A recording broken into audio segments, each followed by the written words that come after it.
के दायक ओजे असीम उन नायक मुनि धम्म के जय जुग मानव भीम। सर्वप्रथम मैं करोड़ों मूल निवासी आदिवासी बहुजन समाज को गुलामी की बेड़ियों से आजाद कराने वाले एवं जागरूकता की ओर ले जाने वाले सभी मूल निवासी बहुजन आदिवासी महापुरुषों के चरणों में वंदन अभिनंदन करता हूं, नमन करता हूं। और मैं आज के मुख्य अतिथि, विशिष्ट अतिथि हमारे भीम आर्मी के नारी शक्ति एवं सभी आज के हमारे छोटे बड़े भाई सभी के चरणों में वंदन अभिनंदन है। और मैं नमन करता हूं इस धारा को जहां पे ऐसे भव्य कार्यक्रम का आयोजन किया जा रहा है। तत्पश्चात आज संविधान दिवस है और संविधान दिवस के साथ साथ आज जो बंका बैगा हैं उनकी पुण्यतिथि भी है, तो उनकी पुण्यतिथि पे उनको सादर नमन करता हूं। और मैं सबसे पहले थोड़ी सी बात करूंगा क्योंकि कम समय मिला है, समय सीमित है, तो बंका बैगा जी के बारे में थोड़ी सी बात बताऊंगा और थोड़ी सी संविधान के बारे में बताऊंगा। बंका बैगा जी जो कि सीधी के समीप ग्राम बुधारा के एक गरीब आदिवासी परिवार में उनका जन्म हुआ और उनका योगदान स्वतंत्रता संग्राम के अलावा उनका योगदान समाज सेवा में भी काफी रहा। उन्होंने चुनाव भी लड़ा, सरपंच से लेकर विधायकी तक का चुनाव लड़ा।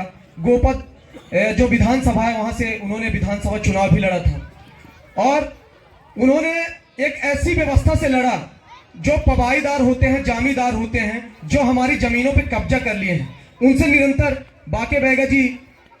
बाकेलाल बैगा जिनका बंका बैगा कहा जाता है, उन्होंने लड़ता रहा निरंतर। और उन्होंने कई आंदोलन किए, महुआ आंदोलन, कुटिला आंदोलन जैसे आंदोलन किए। कुटिला आंदोलन एक ऐसा आंदोलन था जिसमें जो अमीर वर्ग होता है, जामीदार पबाई वर्ग होता है, वो क्या करता था कि पूरा जो है अनाज समेट के रख लेता था और वो अच्छा भोजन खाता था और गरीबों के कुछ नहीं मिलता था। उसके लिए बंका बैगा जी ने आंदोलन किया और वो हमारे लिए सदा स्मरणीय रहेंगे। और मैं कुछ चीजें बताना चाहूंगा संविधान को लेके, संविधान कैसे बना। थोड़ा सा एक छोटी सी कहानी बताऊंगा, 2 मिनट की है। एक नदी थी साथियों, नदी का 2 किनारा था।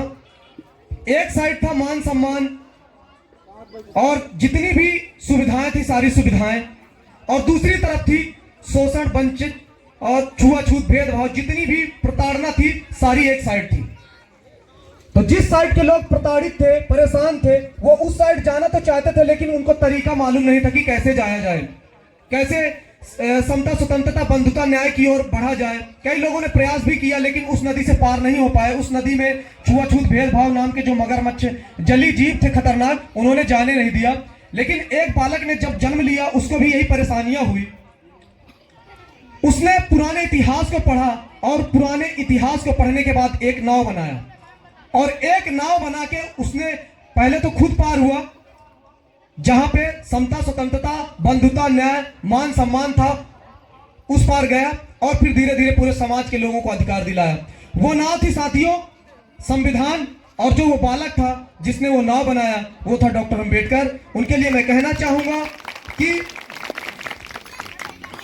नींद अपनी खोकर जगाया हमको, नींद अपनी खोकर जगाया हमको, अपने आंसू गिराकर हंसाया हमको, कभी मत भूलना उस महान इंसान को जिनको कहता है जमाना, डॉक्टर अंबेडकर जी को। और थोड़ी सी मैं बात बताना चाहूंगा संविधान का अर्थ, बहुत कम शब्दों में। संविधान अपने आप में ही अर्थ प्रस्तुत करता है। सम धन विधान, जिस चीज का अर्थ मालूम ना हो उसका संधि विच्छेद करना चाहिए। सम मतलब होता है समता, समता, समानता, समरसता, और विधान मतलब होता है नियम।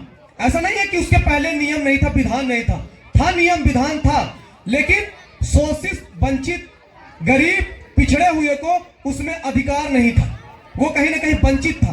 लेकिन जब डॉक्टर अंबेडकर को संविधान लिखने का मौका मिला तो उन्होंने आर्टिकल 15 जैसे आर्टिकल को लिखा, आर्टिकल 17 जैसे, जिसमें आप अस्पृश्यता का, जिसमें आप कोई छुआछूत, भेदभाव करता है तो उसके प्रति कार्यवाही कर सकते हैं और आपको सभी जगह जाने का, छुआछूत से रहित रहने का आपको अधिकार मिलता है।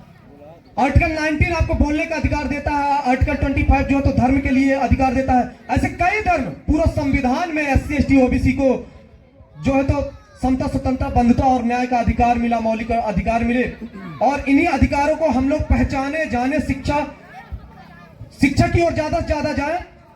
डॉक्टर अम्बेडकर से जब अंतिम में पूछा गया था, आप कम शब्दों में, मतलब एक वाक्य में अगर किसी को संदेश देने का मौका दिया जाए तो आप क्या बोलेंगे? तो डॉक्टर अम्बेडकर ने कहा है कि my life is my message, मेरा जीवन ही मेरा संदेश है। इसलिए अगर डॉक्टर अम्बेडकर को जानना है तो डॉक्टर अम्बेडकर को पढ़ना पड़ेगा, और डॉक्टर अम्बेडकर को पढ़ने के लिए उनको संविधान पढ़ना पड़ेगा, उनकी लिखी किताबों को पढ़ना पड़ेगा, और उन्होंने 3 मूल मंत्र दिया है, उसको समझना पड़ेगा। शिक्षित बनो, संगठित रहो और संघर्ष करो। शिक्षित बनना है ज्ञान के लिए, संगठित रहना उत्थान के लिए, और संघर्ष करना है स्वाभिमान के लिए। इन्हीं शब्दों के साथ मैं अपनी वाणी को यहीं विराम देता हूं। जय भीम, नमोबुद्धाय। और बहुत बहुत आभार प्रकट करता हूं हमारे आयोजक मंडली का। जय भीम, नमोबुद्धाय।